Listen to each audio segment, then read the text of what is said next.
안녕하십니까. 반갑습니다.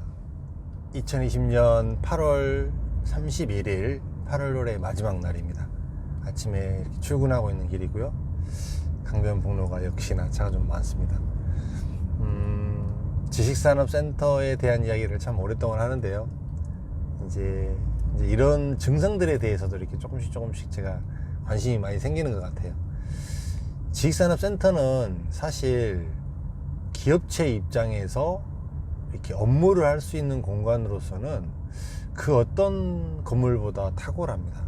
그렇죠? 여러분들이 생각하시기에도 일반 이런 이렇게 주차장도 부족한 건물, 그 다음에 일반 상가 건물, 오피스 건물, 시내 이런 건물보다 지식산업센터가 결코 사용함에 있어서 떨어지지가 않습니다. 그래서 굉장히 많은 기업체들이 이제는 이 지식산업센터를 많이 눈여겨보고 있고, 실제로도 지식산업센터로 많이 이전들을 하고 있고 그러고 있습니다. 이제 그런 맥락으로 봤을 때요, 이제 사실 지식산업센터가 서울에만 지어지는 게 아니고 서울을 둘러싼 경기도 지역에도 상당히 많이 지어지고 있거든요. 근데 굉장히 경기도 지역 쪽에는 이렇게 멤버드하고 큰 지식산업센터들도 많습니다. 이제 이 큰 지식산업센터들이 시간을 두고 정말로 다 기업체로 다 채워졌을 때는 어떤 상황이 생길까? 저는 사실 가장 크게 염려하는 부분 중에 하나가, 지방 쪽에 그 지식산업센터가 크게 들어가게 되면 그 주변에 작은 빌딩들, 그 다음에 오피스 빌딩들, 그 다음에 상가 건물들, 이런 건물들에서 있었던 그 기업체들, 그 다음에 지식산업센터에 들어올 수 있는 업종에 이런 회사들이 굉장히 많이 지식산업센터로 많이 유입이 될 거예요. 이제 그런 건물들이 굉장히 어려워질 것이다. 근데 과연 그 큰 지방의 지식산업센터들이 그 수요가 다 되지 않는 상태에서도 기간이 오래 걸린다고 해서 그게 다 채워질까? 이게 얼만큼 걸릴까? 사실 이게 지금은 가장 큰 관건으로 저는 보입니다. 초기에 채워지는 거는 분명한 것은 한계가 있고요. 분명히 한계가 있고, 이게 이제 어느 시점까지 가서 다 채워지느냐, 어느 시점까지 가서 공실이 없을 정도로 돌아가느냐, 이게 가장 큰 문제인 것 같아요. 서울은 데이터적으로 봤을 때요, 그 다음에 입주하는 현황으로 봤을 때 서울은 채워졌습니다.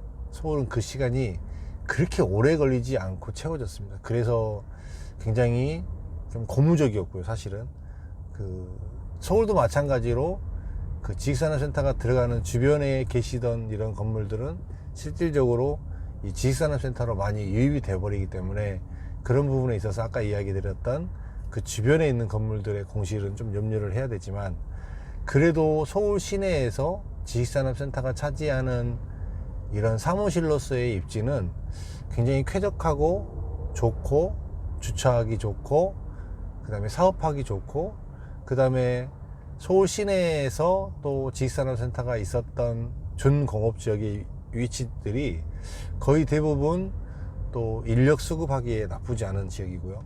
거의 대부분 지금 대한민국 자체에 사업하고 공업하고 이러기에는 충분히 괜찮은 지역이었기 때문에 지식산업센터가 세워지게 되면 거의 대부분 입주를 했고 또 다 채워졌습니다.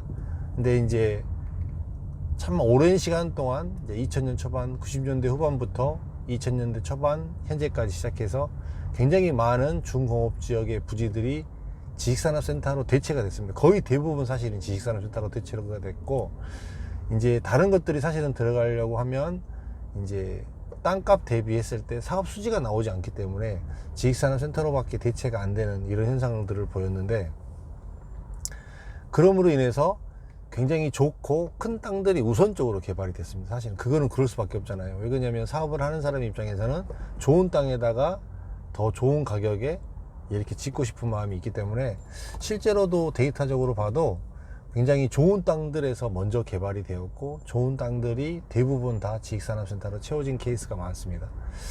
근데 이제 앞으로 남아있는 토지들은 이제 역세권의 핵심 입지에 이런 땅들이 사실은 많지 않습니다. 이제 그런 부분들이 이제 앞으로 나올 지식산업센터는 이렇게 그렇게 매머드한 건물들이 없다라는 거, 그런 부분에 있어서 좀 착안을 좀 해봐야 되고요. 의외로 좀 큰 건물이 또 의외로 서울 시내에서는 이제는 나올 만한 게 많지 않습니다. 그런 부분들도 좀 보셔야 되고, 어느 정도는 서울 시내의 준공업 지역의 지식산업센터는 조금씩은 정리가 돼가는 것 같아요. 성수동 같은 경우는 토지들이 너무 작고, 이제 또 그렇게 작은 토지들의 지식산업센터들이 들어갔는데, 이렇게 되면 또 지식산업센터의 본연의 모습하고는 또 조금 이렇게 떨어지거든요. 쉽게 얘기하면 기존에는 거의 좀 큰 평수들, 큰 건물들이 많았는데 작은 건물들로 가게 되면 일반 건물하고도 사실상은 이렇게 변별력이 많이 떨어진단 말이에요. 이런 부분들이 이제 그 높은 땅값에 대비했을 때, 높은 분양가에 대비했을 때 앞으로도 선전할 수 있을까에 대해서는 조금 더 지켜봐야 될 것 같고요. 전체적으로 서울은 그래도, 서울 시내는 어떤 모양새가 되었든 이제 기업체들로 채워지는 것까지는 기존 과거의 사례를 봤을 때 채워졌다. 그런데 이제 그 시간적인 부분들도 조금은 체크를 해봐야 되겠지만 채워졌다. 그 다음에 지방 쪽은 과연 이렇게 많은 공급들이 지식산업센터가 있는데 이게 과연 어느 시간 정도까지 걸려서 다 채워질까?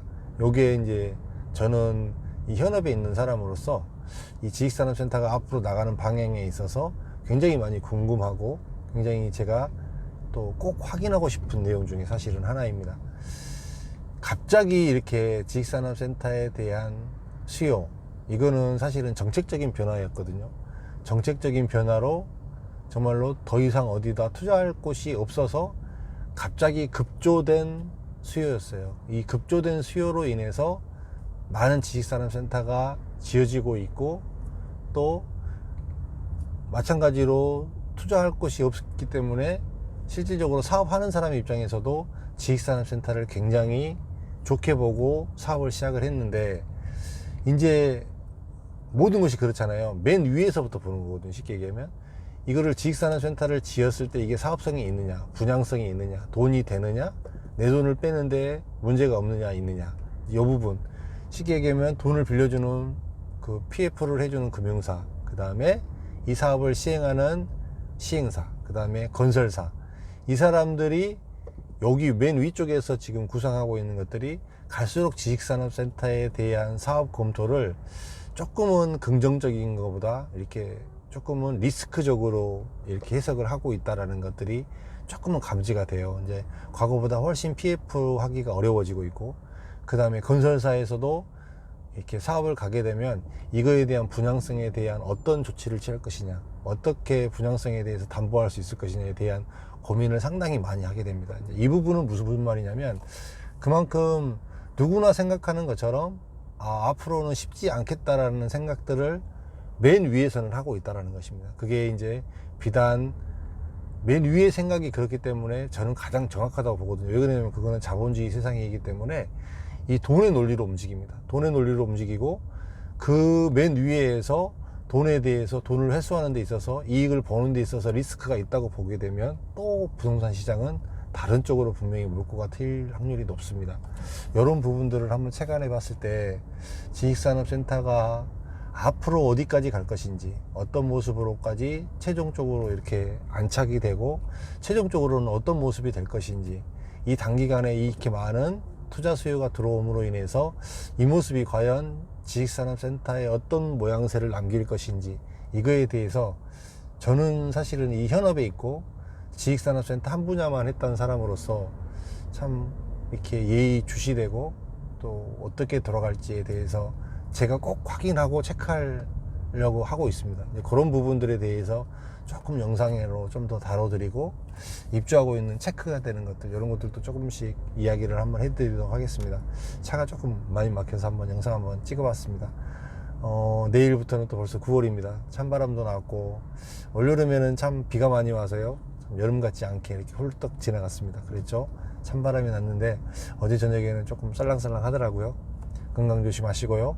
요즘에 또 코로나 때문에 많이 이렇게 어렵고 힘드신 분들 많으실 겁니다. 힘내시고, 또 어떻게 되었든지 간에 이 상황이 또 지나가지 않겠습니까? 조금만 더 다 같이 어렵더라도 힘내시고 이 어려운 과정들을 잘 겪어내시기를 바라겠습니다. 고맙습니다. 9월 잘 보내십시오.